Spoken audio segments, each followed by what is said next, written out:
de la bogossitude. Première apparition télé en direct depuis la fin de la ferme Célébrité pour l'enfant de Grollet, qui a vu depuis sa cote de popularité grimper et ça commence au parking. Alors mon prénom c'est Hassen, H-A-C-N-E.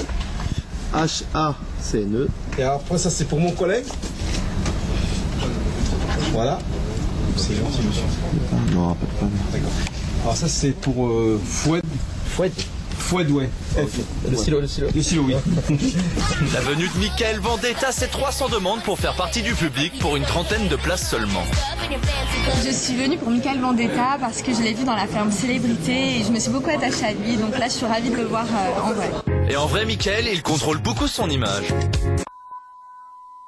Malgré tout, il est heureux d'être parmi nous et s'étonne même de l'attention que nous lui portons.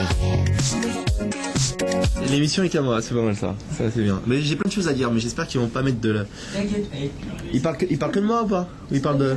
Non mais s'ils font d'autres. Si. Ah ouais, c'est la spéciale Mickaël Vendetta. c'est la spéciale Mickaël Vendetta. Vous êtes sûr ou pas? Je suis sûr. Je suis pas venu pour rien. Bon bah c'est bon. Alors.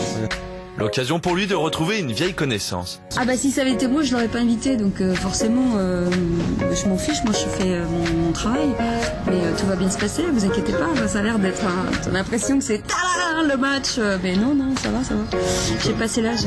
Même des spécialistes ont été dépêchés pour tenter de décrypter le phénomène.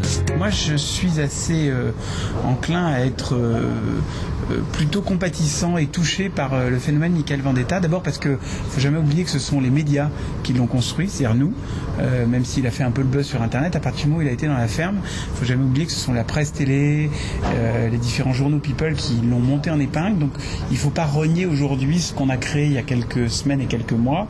Depuis qu'il a remporté la ferme Célébrité, les autographes s'enchaînent et son image commence à évoluer. Avant la ferme, il y en avait quelques-uns, c'était. On va dire que 70% des gens me détestaient, et 30%, et encore non, 80% me détestaient. Ouais.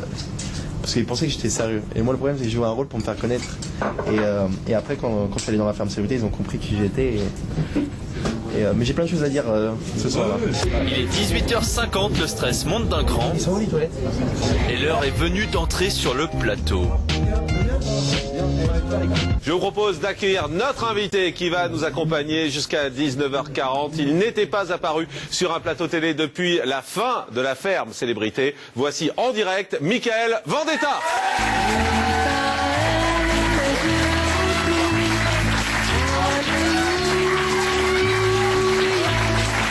Bonsoir Mickaël. Merci d'être avec nous en direct sur ce plateau. Il y a des fans, hein. C'est clair. Vous allez bien? Ça va enfin? Le garçon a des choses à dire et quelques comptes à régler.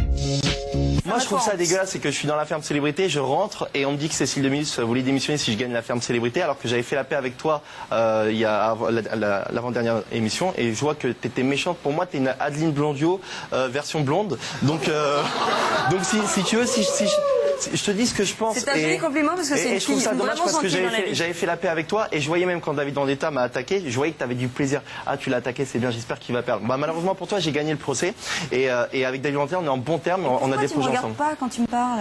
Bah parce que j'ai pas envie de te regarder, ça sert à rien. La pause publicitaire arrive à point nommé pour faire retomber la pression. Le public prend parti en s'invitant dans le débat. Il y a d'abord les pro-Vendetta. On a discuté, ça y est, on a compris Voilà, que tu avais du je suis cœur. obligé de me défendre. Bien sûr, que tu avais du cœur, que tu étais un brave garçon. En tout cas, moi, si j'avais eu un fils, j'aurais aimé qu'il te soit. Merci, c'est bien. En tout cas, bravo. Bravo. Et les anti-Vendetta. Quand il saura faire des choses, il m'intéressera. Pour l'instant, il ne sait rien faire, il est irrespectueux. Quand il y aura quelque chose à prouver, oui. Mais 2 minutes avant de reprendre l'antenne, le face-à-face est inévitable. Accorder de l'importance à certaines personnes, je ne vois pas l'intérêt. Bah c'est pas de ma faute, hein. Mais sois gentil avec moi, je serai gentil avec toi. Tu sais quoi? Ne parle pas. Mais arrête, tu parles comme Greg ou David. Il disait ça dans la ferme, tu sais quoi, j'en fous. Après il parlait que de moi.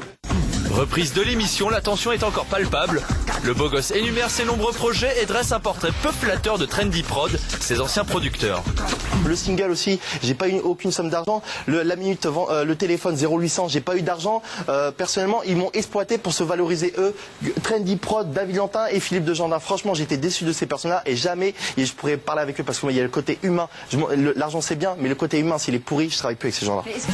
19h55, fin de l'émission, le principal intéressé nous débriefe sa prestation. fait, le comportement de Cécile Meunier, je le trouve un peu trop... faut qu'elle change un peu. C'est-à-dire qu'elle soit gentille avec moi, je serai gentil avec elle, il n'y a pas de problème. Mais il faut qu'elle arrête de m'agresser parce que voilà, moi j'essaye de me démerder par les moyens que je peux. Et quand on m'agresse comme ça alors que c'est pas mérité, ça me fait du mal. L'émission a été très musclée. Je pense qu'il y a eu 2 parties pour Mickaël Vendetta. Il y a eu toute la première partie de l'émission où il s'est plutôt bien comporté, il s'est tenu, il avait un discours sensé. Et puis à un moment, il est parti en vrille. Il est parti en vrille sur Cécile, il est parti en vrille sur Thierry Moreau qui pourtant venait lui faire des compliments. Voilà, je trouve que c'est assez dommage qu'il n'arrive pas à avoir une certaine idée dans ce qu'il dit et dans ce qu'il fait.